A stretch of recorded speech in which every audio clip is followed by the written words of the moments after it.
Ford is currently the senior member of one of 7 Canadian teams participating in the International Human Microbiome Project to characterize the bacteria in and on our bodies and assess their role in health and disease. He received his BA in Biochemical Sciences from Harvard University and his PhD from Stanford. Now a professor emeritus at Dalhousie University, he is one of the world's top molecular geneticists, having spent his career exploring the earliest stages of cell evolution and the forces and mechanisms determining the structure of genomes. He's also the recipient of numerous awards and honors for his research, including the Award of Excellence from the Genetics Society of Canada, and he is the first recipient in Atlantic Canada of the Herzberg Medal. We could have said only until the last couple of days, presented by the Natural Sciences and Engineering Research Council of Canada. He is a Fellow of the Royal Society of Canada and a member of the U.S. National Academy of Sciences. So please join me in welcoming Dr. Ford Doolittle.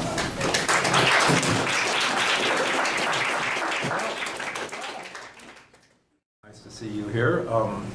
Some of you will have heard some parts of this talk. I'm sorry if that's the case, but other parts of it have changed, and it's sort of an ongoing exercise, this talk, and I thought I'd change the title slightly to make it seem like a bit more fun.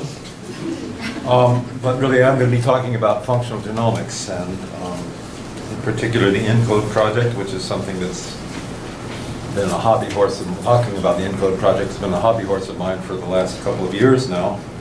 And the talk does evolve slowly, and so that's the latest version of what I'll give today. So this is an outline of what I'm going to say. First, I will make a kind of a general point about changes in the way that we do genetics and genomics, and how those changes in methodology also seem to inflicted upon us a certain change in ontology, or the way that we actually look at the meaning of what it is that we do. Then I will spend quite a lot of time on the claim by the ENCODE project, which came out 2.5 years ago now, to have demolished the notion of junk DNA, which is one of my favorite ideas, and therefore stimulated me and several other junk aficionados to defend the notion of junk DNA, successfully, I think, by debunking the ENCODE project and showing it to be a bogus claim, I hope.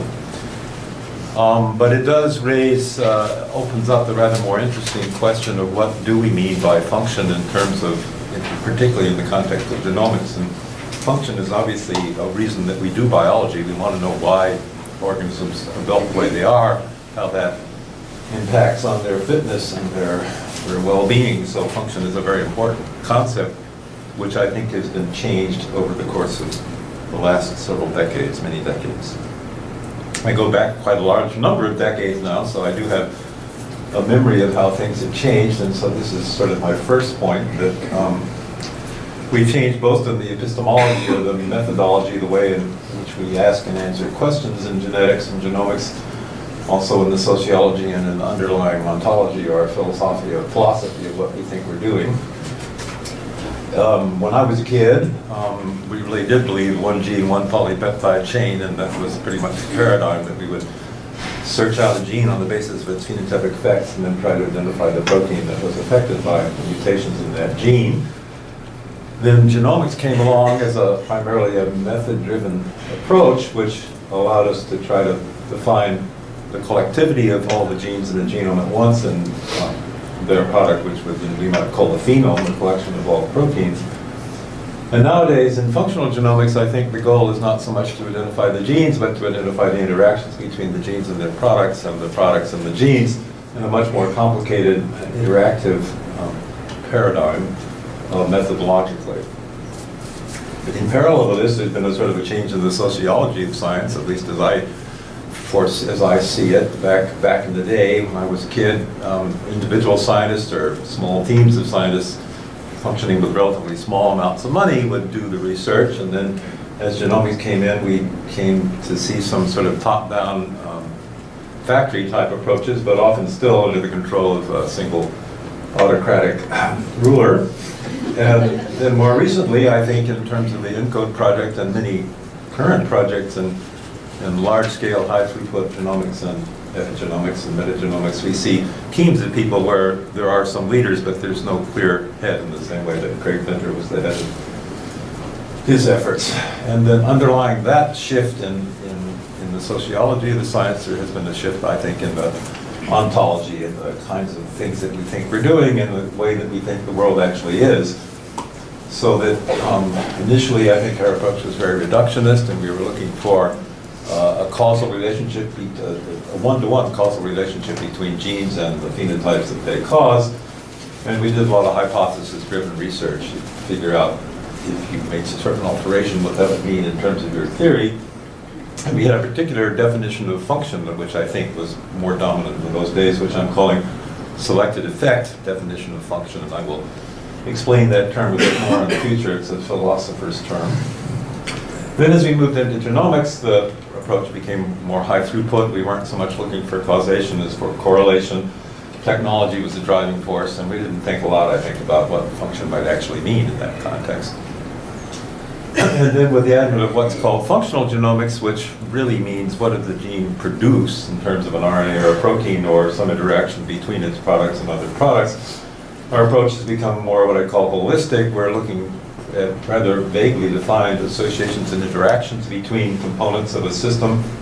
We're looking at systems in a sort of a top-down ontology or way of thinking about things, and we have probably shifted our definition of function from what I'm calling selected effect to causal role definitions of functions. So that would be a large part of the latter part of the talk. So the ENCODE project produced a whole bunch of papers in this issue of Nature in September of 2012. And what the ENCODE project did, most of you probably know, was to define functional elements in terms of what the biochemistry of a particular piece of DNA can be, what particular biochemistry that piece of DNA could be seen as having engendered. So in other words, they looked at the typical components of most genes and assayed for the presence of those components throughout the human genome as a whole. And they defined as a functional element any stretch of DNA that exhibited any one of these features. And so the primary feature was to be transcribed, and actually about 75% of the human genome was transcribed in one or the other of the many tissue types or cell lines that they looked at, so that 75% of the genome was functional by their definition of being transcribed from the get-go. And then another 5% or so was added by things which were not detectably transcribed, but had one of the other of these other supposed markers of gene expression associated with that stretch of DNA. So as a result of that, they published these statements, these claims, some in the public press and some in the scientific literature, and some written by science writers in science magazines. 80% of the genome contains elements linked to biochemical functions, dispatching the widely held view that the human genome is mostly junk DNA. The human genome is packed with at least 4 million gene switches that reside in bits of DNA that were once dismissed as junk, but that turn out to play critical roles in controlling how cells, organs, and other tissues behave. At least 80% of this DNA is active and needed.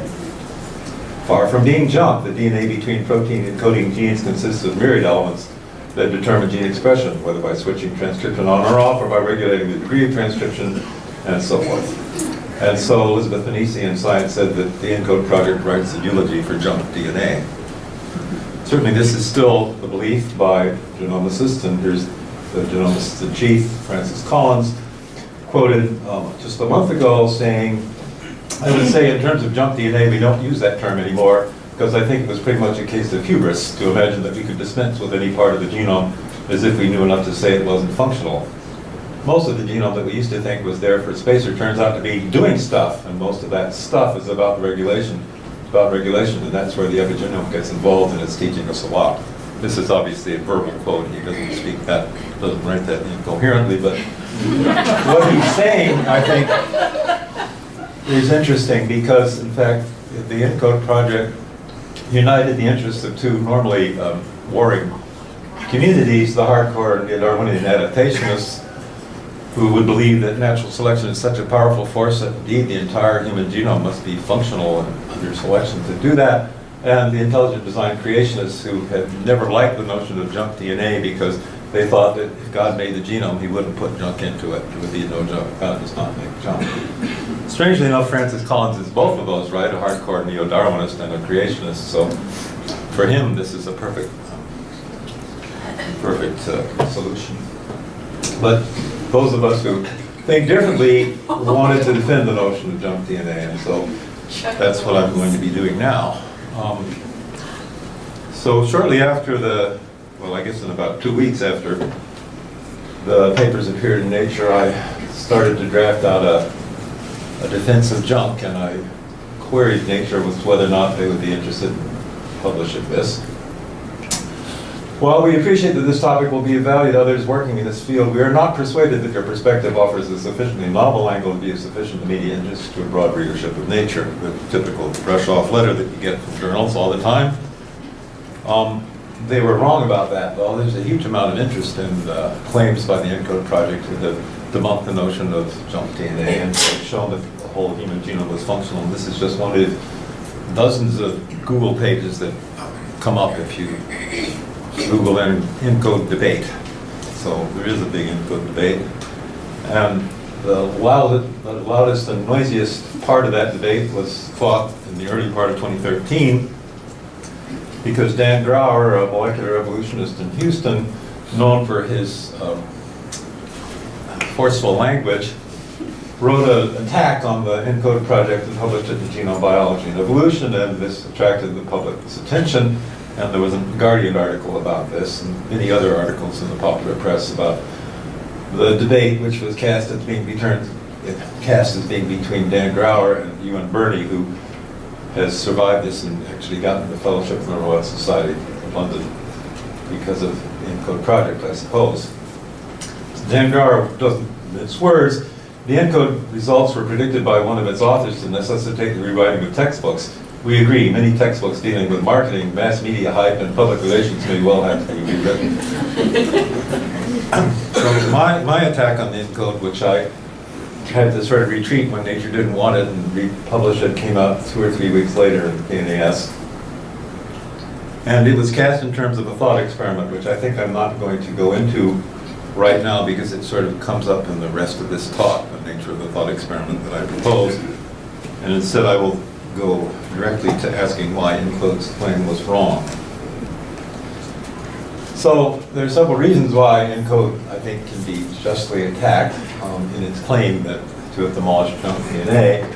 First place, they ignored biology and its history, and to the extent that there was any hubris involved, I think it was their hubris to assume that they could just basically ignore the previous 50 years of debate about very relevant topics to them.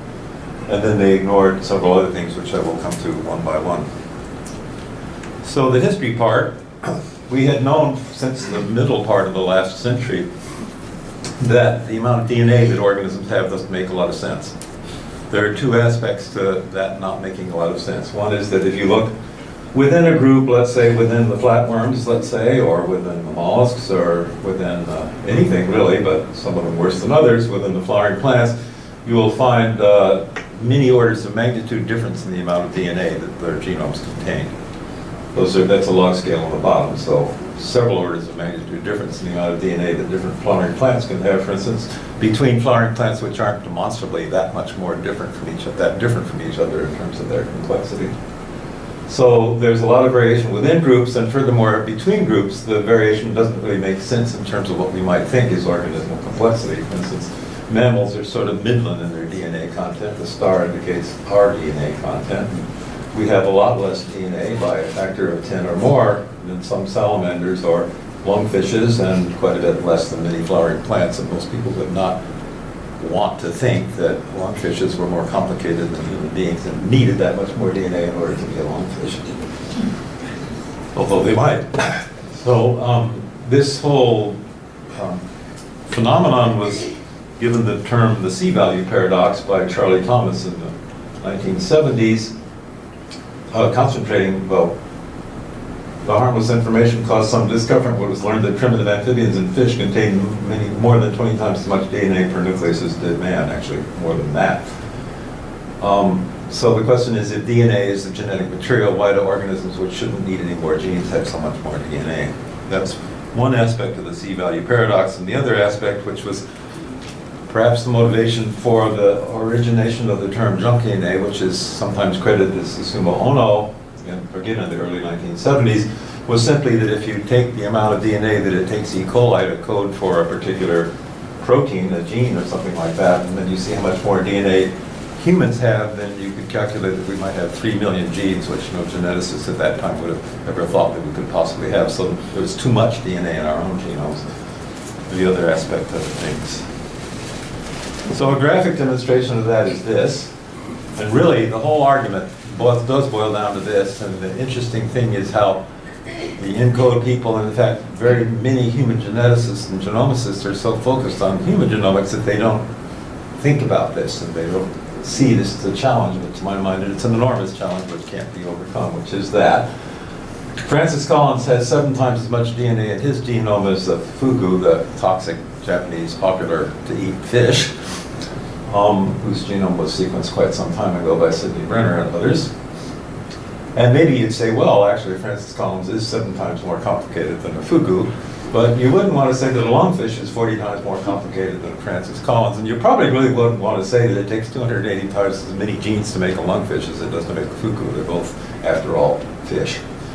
So the question is then, so does a lungfish really have 40 times as much stuff in Francis Collins' term to do as we do, and 280 times as much stuff to do as the fugu does? And if it doesn't, then they must have junk in there. Lungfishes at least must have junk in their genome unless they have 40 times as much stuff to do. And if lungfishes have junks in their genome, and we have 7 times as much DNA in our genome as the fugu, and unless we believe that we're 7 times better than the fugu, we too must have junk in our genome. It seems to be an inescapable argument. It becomes even more inescapable when you kind of consider when you try to consider what the nature of that extra DNA that we have is, and this has been known since even before I started at Dalhousie, people were doing these kinds of experiments, looking at the composition of DNA in various different organisms, and many mammalian DNAs were shown to have quite a lot of repetitive DNA in it. Repeats of DNA that were scattered throughout the genome, called interspersed or middle repetitive DNA. And in the late 60s, Eric Davidson and Roy Britton formulated a hypothesis, which is still around in various different forms, which was that these scattered repeated sequences were regulatory in nature. They might be producing regulatory molecules, or they might be responsive to regulatory molecules. And because there were so many copies of them, it allowed for a kind of a complex modular regulation of our genes that perhaps prokaryotes don't need, but we do. And furthermore, because there's so many of them and they can be rearranged so fastly by a variety of genetic processes, that those rearrangements might allow for major genetic change in evolution rapidly. It might be an evolutionary tool, in other words. But it was also known that almost all of those repetitive DNAs were, or at least it became known during the 60s and early 70s, that most of those repetitive DNAs were actually transposable elements, or the dead bodies of once transposable elements. And transposable elements have a simple feature, which is they make copies of themselves. And the copies make copies of themselves, and this is a perfect situation for natural selection, because if you are a mutant copy that makes copies of yourself faster than your mutant sister copies do, then you will be selected for, and there will be more copies of your type. So copies that do better at making copies of themselves will proliferate differentially. Natural selection will take over within the genome. And the transposed elements are effectively genetic parasites or selfish DNAs. This was actually a surprising idea to many people in 1980, so we managed to get a cover article in Nature out of it, partly because Francis, 2 other people somewhat better known than my student and I were at that time, or still, Francis Crick and Leslie Orgel were writing a similar paper in Nature, and after ours was rejected, after 7 reviews in Science, we heard that Orgel and Crick were writing about this topic, so we sent it to them saying, what should we do with this paper? And they said, well, we're writing a paper for Nature, and we will tell Nature that if they're going to publish our paper, they should publish your paper too, which was really very nice of them. So the 2 papers came out at the same time. The cover was drawn by Linda Sapiens, my graduate student's wife, and she got the DNA helixes backwards as the wrong-handedness of humans.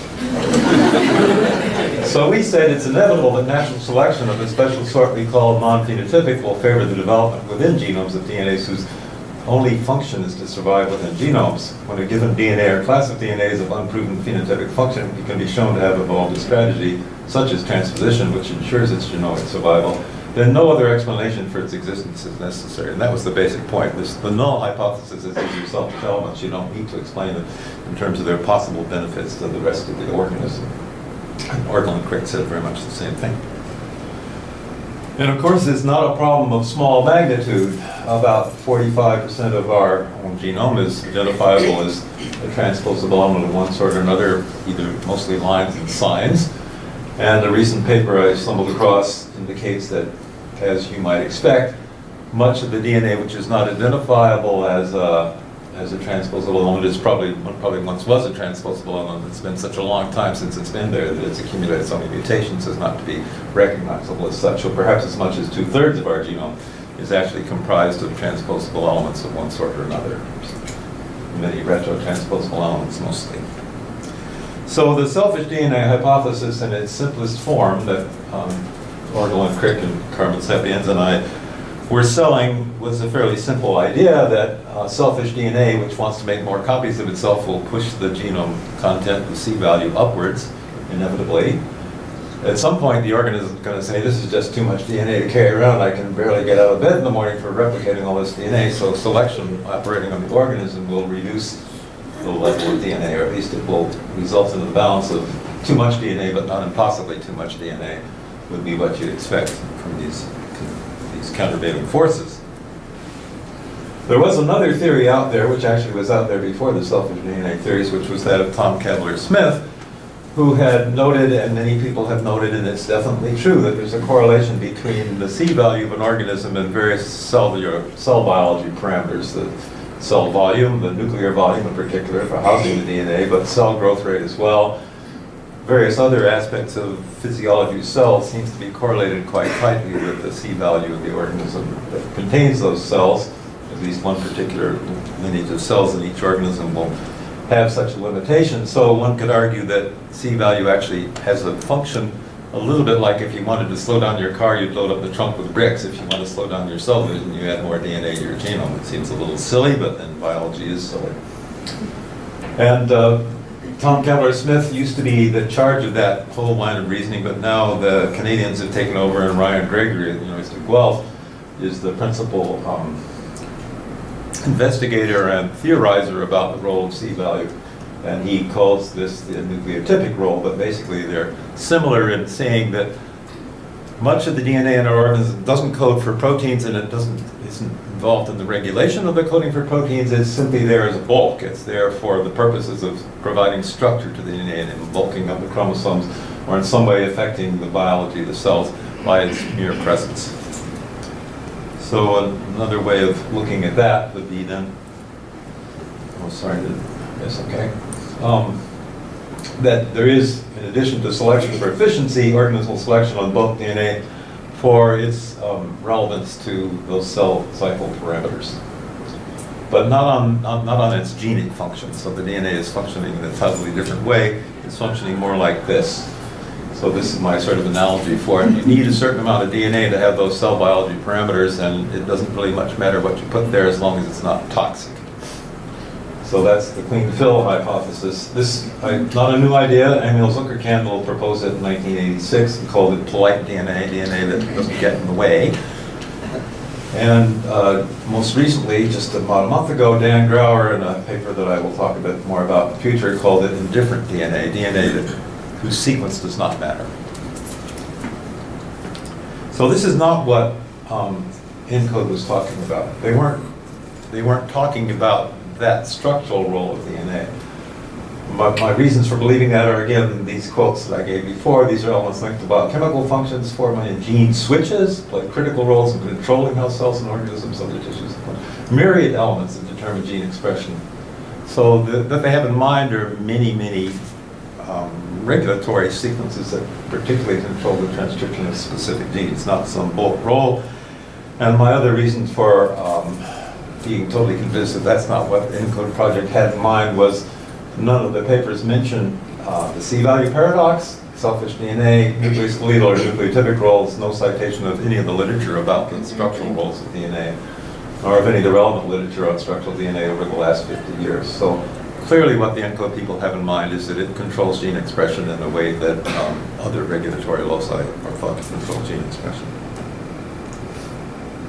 So they did ignore the history, and I would say that it's their hubris, not the hubris of the junkers, that needs to be thought about. The second reason why the ENCODE's claim is wrong is in a sense because it ignores multi-level selection. So natural selection is a generalizable process. It's not just something that organisms do. Anything that replicates and whose progeny show heritable variation in fitness will evolve by natural selection. So we can all imagine that business firms might evolve by natural selection, or human ideas might evolve by natural selection, as long as there's the elements are capable of reproduction, and they have some characteristics which affect their ability to reproduce or their fitness, and they vary between each other in terms of that parameter, then they will have heritable variation in fitness and evolve by natural selection. So it's not only organisms that will do that.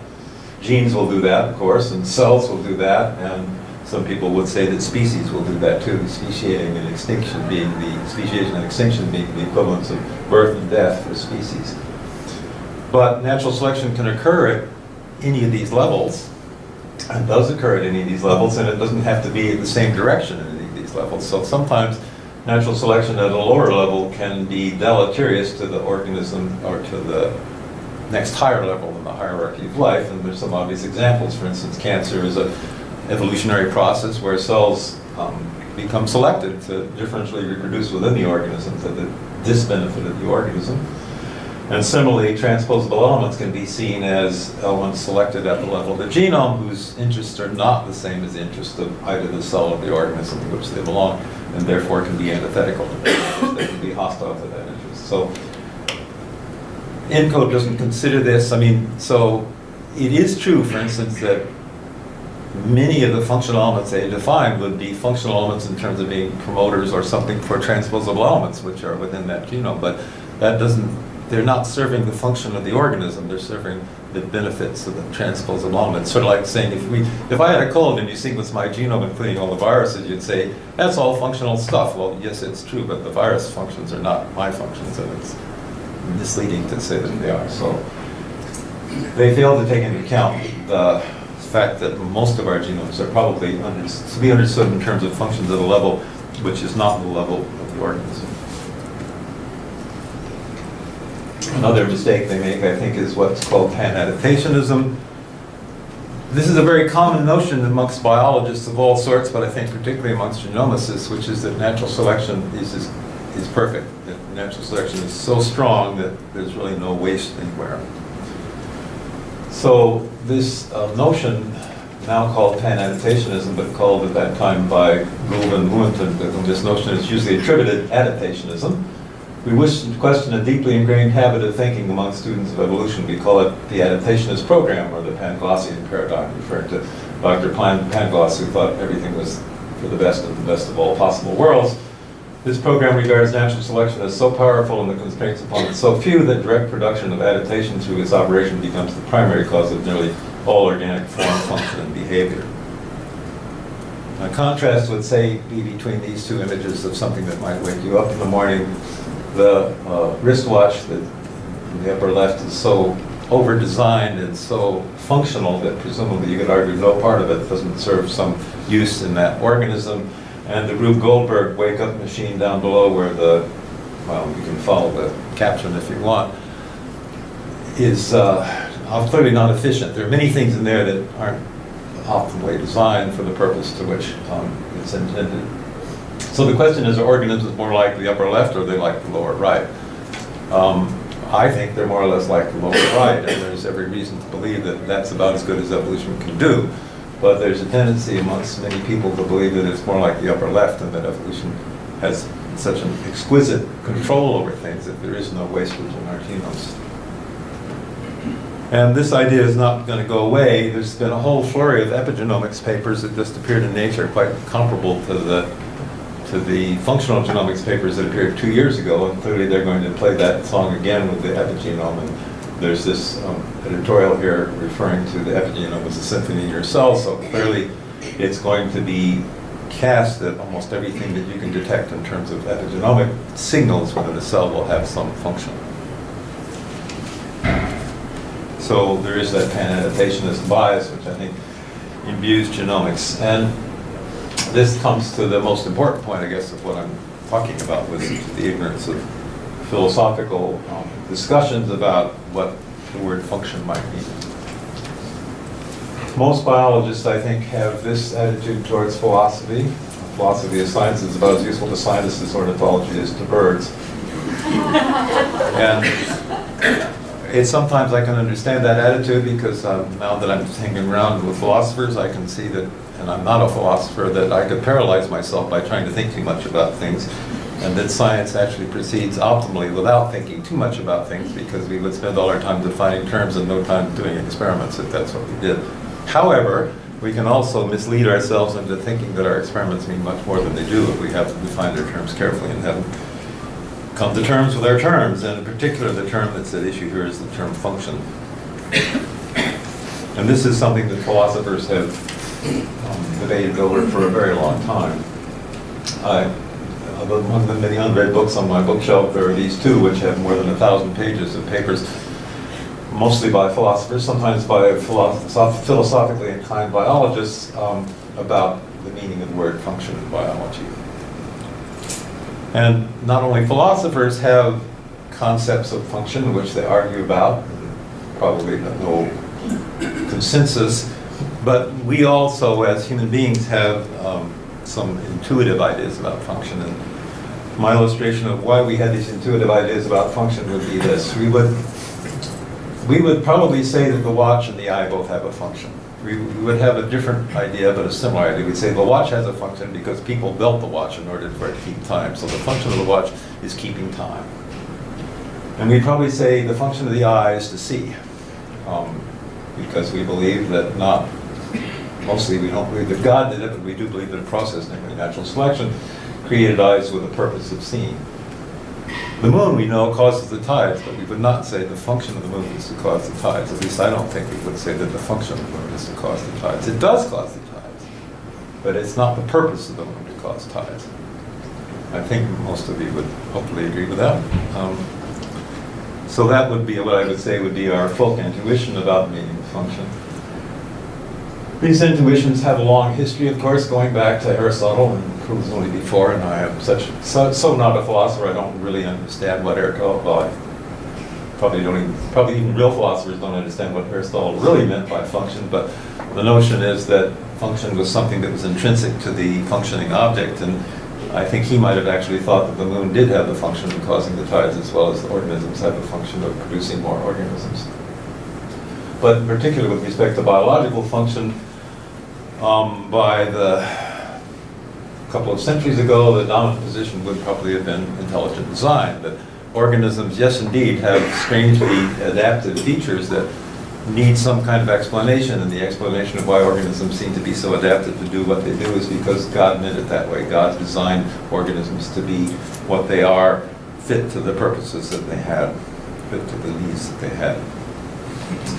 And I've been reading way too many quotes, but this is a great quote, so I'm going to read this one too, I'm sorry. I really like the way William Paley wrote, quite a bit the way Darwin wrote, and maybe most of you have seen this. In crossing a heath, suppose I pitched my foot against a stone and were asked how the stone came to be there. I might possibly answer that, for anything I do to the contrary, it has lain there forever. Nor would it perhaps be very easy to show the absurdity of this answer. They had a very strange, used a lot of punctuation in those days. But suppose I had found a watch upon the ground, and it should be inquired how the watch happened to be in that place. I should hardly think of the answer I had given before, that for anything I knew, the watch might have always been there. There must have existed at some time and at some place or other an artificer or artificers who formed the watch for the purpose which we find it actually to answer, comprehended its construction and designed its use. Every indication of contrivance, every manifestation of design which existed in the watch exists in the works of nature, with the difference on the side of nature of being greater or more, and that in a degree which exceeds all computation. This is what I think we would have all believed in the 1850s, that the adaptation of organisms to their environment was so exquisite that it could only be the product of a supremely intelligent designer. So Darwin's goal, who was also not a non-Christian, but his goal was to come up with an explanation that didn't require the God part. And of course, natural selection is the explanation that doesn't require the God part to explain how it is that organisms seem to be so suited to their lives. And it goes along with this the meaning of the word function. So my favorite short quote that explains the meaning of the word function and how that meaning actually is a complicated one, and there are two parts to the meaning of function, is this quote from John Maynard Smith. If we say that the function of the heart is to pump blood around the body, we do not mean merely that the heart does, as a matter of fact, pump blood. We mean that the heart evolved because it pumped blood. That is, those animals whose hearts were better pumps survived and left more descendants. So we mean those two different things about the heart pumping blood, and those two different things correspond to the two kinds of definitions of function that philosophers have routinely recognized. The first is what we call its causal role, what the thing does, or its effect in the organism. And the heart does, as a matter of fact, pump blood. This is what the heart does. But that's not enough for a biologist. We also have to know why it does what it does. And that's the second part of definitions of function. The heart evolved because it pumped blood. That is, those animals whose hearts were better pumps survived and left more descendants. That's what we call its selected effect, why it does what it does. So there's a difference between what something does and why it does it, which is the key difference. And some examples of that, for instance, would be these. So many causal roles are, which I'm also calling effects, and this is a little confusing because I'm talking about some effects and selected effects, and I wish the terminology were a bit simpler than that. But so your cardiologist listens to your heart. You have your heart. The reason you have a heart is because your ancestors had hearts because it allowed them to pump blood. So there's a why to you having the heart. You don't actually have a heart so that your cardiologist will be able to listen to it making a noise, because we haven't actually had cardiologists for that long that it's been a significant selective pressure on us. So similarly, your nose supports your glasses, but probably you didn't evolve a nose in order to be able to wear glasses. But your nose does support your glasses, and your heart does make a noise. And another example, which I think is quite relevant to genomics, is things which cause things in disease states. So I think most people would say trinucleotide repeats function in the development of Huntington's disease.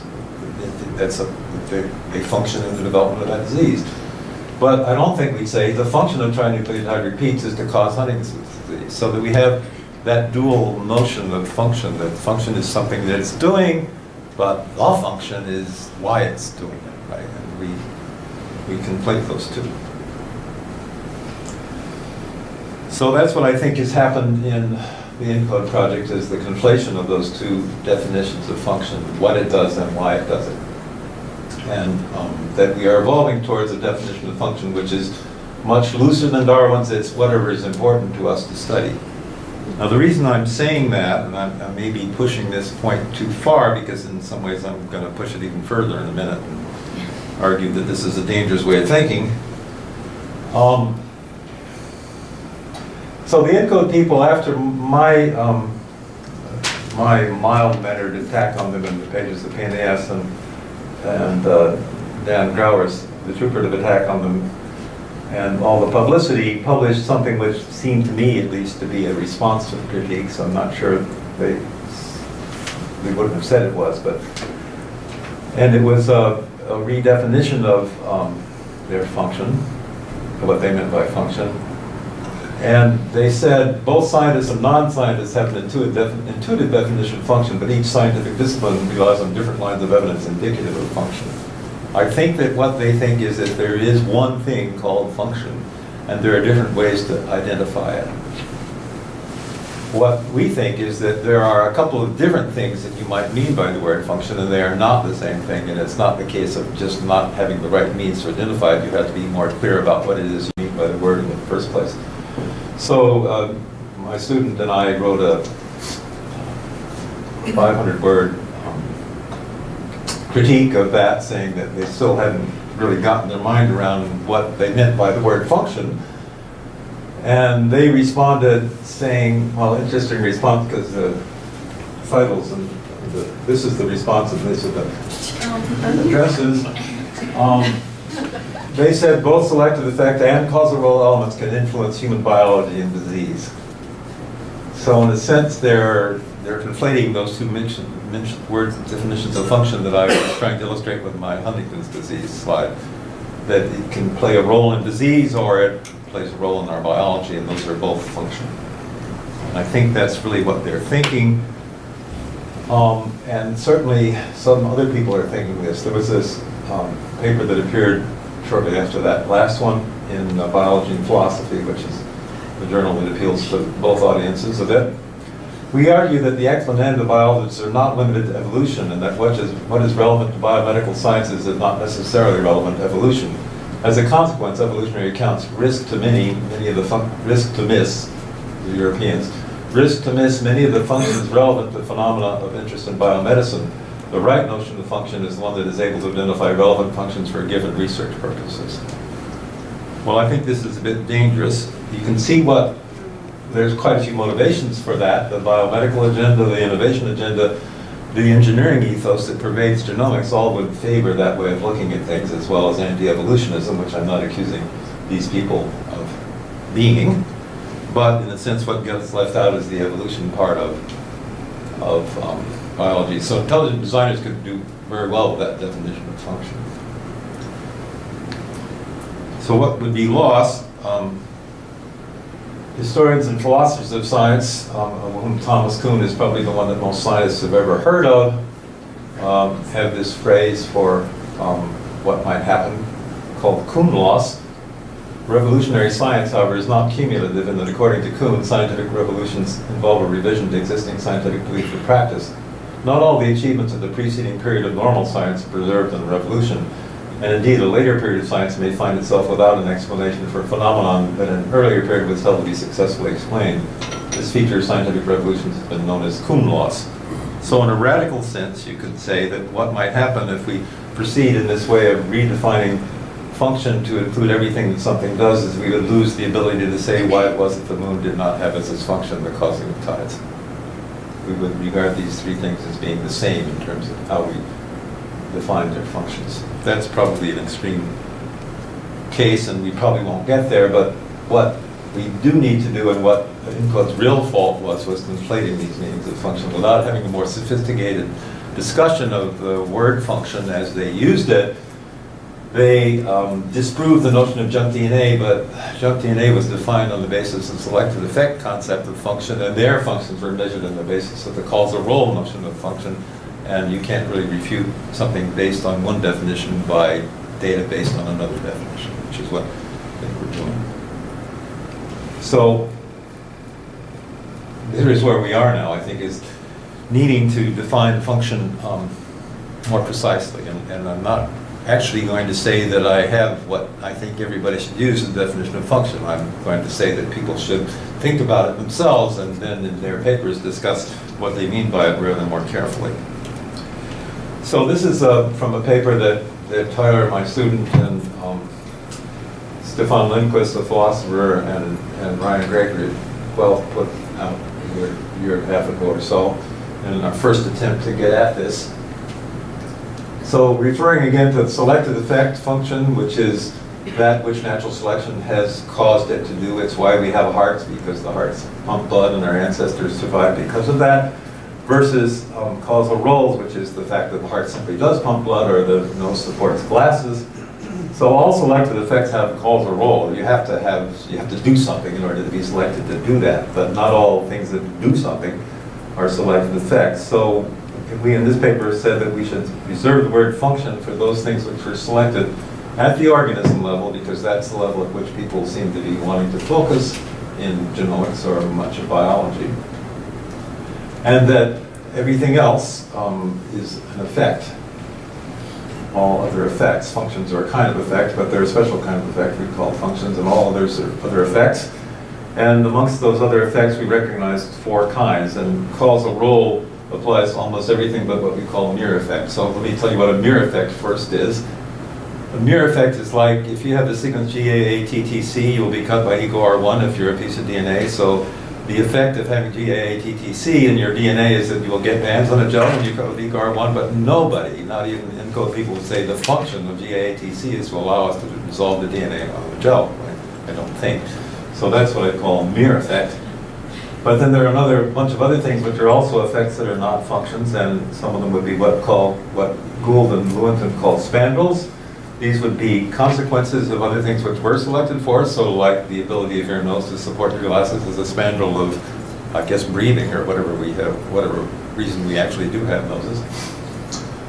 It can be selection at a higher or lower level, so I would say that all the functional elements identified by ENCODE, which are actually, properly speaking, in the service of the transposable elements that make up 2/3 of our genome, those are probably the product of selection at the genomic level, not at the organismal level. And furthermore, many people would say that, for instance, sexual reproduction is a product of selection at the species level, not the individual level. It's disadvantageous to reproduce sexually for individuals. They'd be much better off just being parthenogenetic, but then the species wouldn't survive. That's the argument. So that's selection from a level higher than that of organisms. And then some things are put together neutrally by various ratchet-like processes, which I'm not going to talk about. So that's one way of doing it. But something is left out, and so I'm working on another way of thinking about it, or other people are working on this too. So this is a different Mandela. So if we look at all traits that organisms have, and let's say some of them are currently beneficial to fitness, in other words, if you knock that trait out, the organism would suffer, and some of them are irrelevant to fitness. If you knock that trait out, the organism wouldn't give a damn what happened.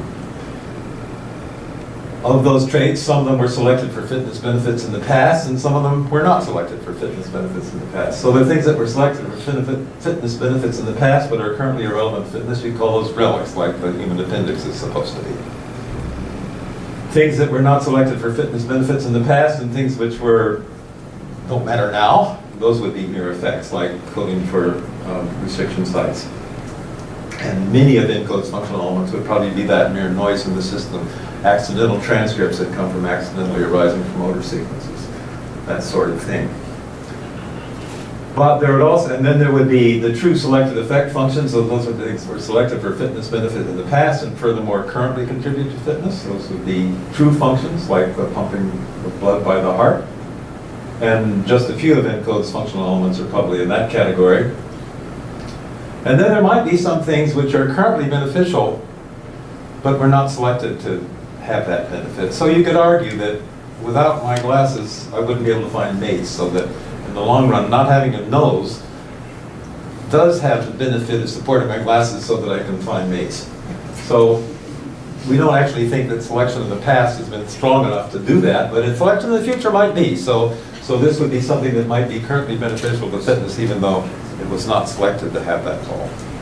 And possibly a few of ENCODE's functional elements have that aspect, and this is, I think, the thing that really is, this is the squirrely area that I think that still has to deal with philosophically. What do you do with traits which, you know, if you knock this trait out, the organism would die, but you don't actually think that that trait was evolved in order to make the organism live, if you know what I mean. So there is an area there which I don't quite know how to think about it. Dan Grauer has also been thinking about this kind of stuff. So he published a paper just like, as I said, a month ago, parsing out the different kinds of DNA. In many ways, this is a silly paper because people have been doing this for the last 50 years, but in some ways it wasn't silly. So he wants to say that DNA is of two kinds, functional DNA and rubbish DNA. Amongst the functional DNA, there's literal DNA, where he means that the function is sequence dependent. Might be coding for a protein, for instance, would be the obvious example, but there are many other ways in which the coding, the sequence of the DNA matters. And then there's indifferent DNA, which is what Cavalier-Smith would have called nucleoskeletal DNA, and what I'm calling clean fill. DNA that has to be there, but it doesn't really matter what the sequence is as long as it's not a toxic sequence. And then you have rubbish DNA, which is, according to Grauer, of two kinds. Garbage DNA, which is like bad DNA to have, like DNA for transposable elements that are very active and cause a lot of mutations and are not actually to your benefit, or endogenous retroviruses or something like that, and then there'd be junk DNA, which is just sitting around and is not doing you any harm. Someday it might be some use, but it's not sitting there for that purpose. So that's I think a useful, particularly the literal versus a different distinction, although it's not a hard and fast one, was a useful one. I think he gets a bit carried away with other things like zombie DNA and high Lazarus stuff, so one can get very silly with this very quickly and rather not. But there's another question or another issue that this all raises, which to my mind is actually the most interesting of all the issues that have been raised by the ENCODE project, which is that maybe we should see function as diffusible. So on the left is sort of, again, that progression of the ways that we thought about genes and phenotypes. We probably initially thought that individual genes caused individual traits, and we actually recognized that many genes map to many traits. There's not a one-to-one mapping, but not necessarily an all mapping of genotype to phenotype. But in a sense, maybe the whole genome itself is determinant of the whole phenome. So that it may be that even though the lungfish has 40 times as much DNA as we do, it needs that 40 times as much DNA to do no more things than we do. It has the same size phenome, but a much larger genome. If it does that, it means that its DNA has become highly bureaucratic. It would be like an overburdened university administration, which has way too many administrators, but you can't fire them right away because some of them have some necessary paperwork that they haven't completed yet. So the genome gets to be very Rube Goldbergian, and I think that's quite possibly what happens in evolution. And there are some actual experiments that ought to be done. Were first suggested by me and also by Sean Eddy in response to the ENCODE project. Obviously, somebody should do an ENCODE project for the lungfish and just find out, does the lungfish have 80% of its genome functional as defined by ENCODE people, or does it in fact only have 1/40th of its genome functional as defined by ENCODE people, and the rest of it really is junk? My bet is that it's going to be 80% as functional, it's going to be 80% functional, just like the human, because its function will have been more diffused that way. And Sean Eddy had an even better idea, which was to take like a megabase of completely random sequenced DNA and put it into human cells and see whether or not it's transcribed, and how many pieces of it have promoter sequences and the histones bind to it stuff, which I'm sure it will. So it may well be that the function does diffuse in that way, and that's going to be really interesting in terms of thinking of the philosophy of the word and meaning the word function and the biology of that kind of system and how such organisms actually evolve. But we do need to consider that most of the extra DNA that's going to make up the lungfish or that makes up anything with a big genome is transposable elements. So I don't think it's the case that the instant those transposable elements distribute themselves around the genome that they are suddenly functional. Or if they are, then that really does challenge the meaning of the word function. So I think there's a lot to be done there. So the prescription is that there are many ways to parse the word function, and I'm not going to actually decide on what's the right way right now. I'm only going to say that you shouldn't mix them up, and that's what happened with the ENCODE problem. It's necessary to be clear what one means. We can't just assume that the word function is not problematic. Have to thank the various people. Insert because of the Herzberg, although it didn't support too much of this work. CHR, which supported me for a long time, and CFAR, which supported me for a long time, and Carmen Sapienza, who was didn't look like this when he was my graduate student, but looks like this now. And Tyler Burnett, a graduate student, and Ryan Gregory, a geneticist at Guelph, and Stefan Lindquist, a philosopher at Guelph. Thank you.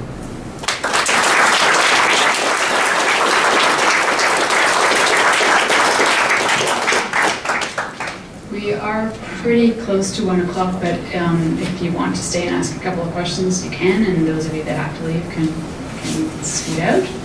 Other questions? Yeah. Ford, what are the fitness costs to having a really, really large genome in terms of metabolic demands and energy demands? Do you have any idea? I have no idea. I don't think anybody really does. I mean, it really obviously makes some difference. I think it makes relatively little difference to us. It clearly makes a difference to bacteria. I mean, they don't carry around a lot of extra DNA, so I think I mean, I don't know what the calculation is, but, and if you select bacteria for rapid growth, they start losing DNA, so. But I think in terms of, you know, for you, the amount of the lunch that you just ate that's actually going into replicating DNA is quite small, mostly because you're not replicating very much DNA right now. And so I think it's probably not horrendous, but don't know. So thanks for coming, and let's have one more round of thanks for Dr. Ford.